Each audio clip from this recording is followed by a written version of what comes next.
Hey, People don't go to my space, talk about it differently. my name is Luis, Dr. Luis Apiakubi. So, if you came here from that Instagram short or TikTok short that you saw about buzzwords and how they affect us, well, welcome. All right. Now, the reason I wanted us to talk about these words is they significantly influence what we do next or what we do about things, right? So, for example, if you have a partner who, went out all night, came back, and you asked them about where they were, and they lied about it. If you think they're gaslighting you, right, or they're being manipulative, in my mind, if you think of your partner as manipulative and gaslighting you, kind of the relationship is over, right? Because all things being equal, what are the chances that you're going to want to live on a day-to-day and give all of your energy and love and support to somebody who manipulates you and gaslights you? Now, if you are able to see it for what it is, they lied about what they were, whether it be because they were embarrassed about what they did while they were out there, or, especially if it's one of the first few times that they've done that. If you think of it as a lie or a mistake, it's easier to talk through and fix and try to find a way forward.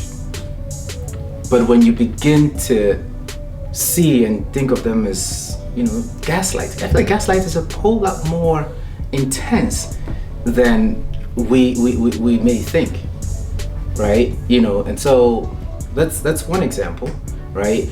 If a friend confides in you and you think of it as trauma dumping, you resent that friend for that, because you're going, you didn't even check in with me to see where I was, and you just went and dumped your trauma on me, and now I'm stuck with it, right? Now, of course, friends should check in with you before they tell you things that are that intense to see if you're in a space to hear it.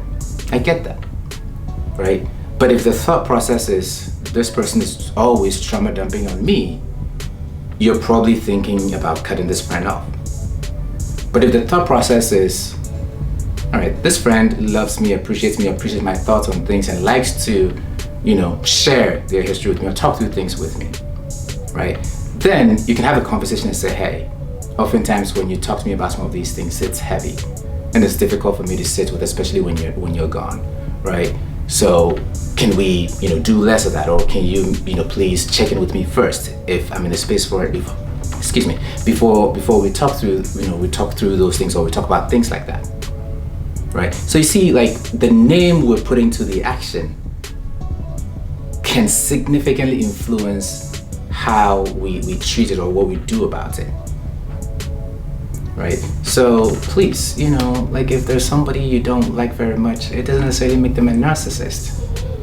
They might have some flaws, some behavioral things that you don't like, and it's much easier if the idea is, you're too loud, right? Then you can tell them, hey, bring it down, right? Maybe they're obnoxious, but a narcissist, that's intense, right?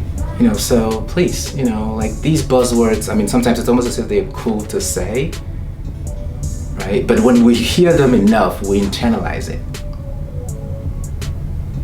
right? And then it begins to affect what we do about our relationships, what we do about our emotions, our symptoms, our thought processes, right? So please, again, I'm a big fan of finding that middle ground, finding that balance, and, trying to be as objective as possible with the situation in front of you, to then see what exactly is going on.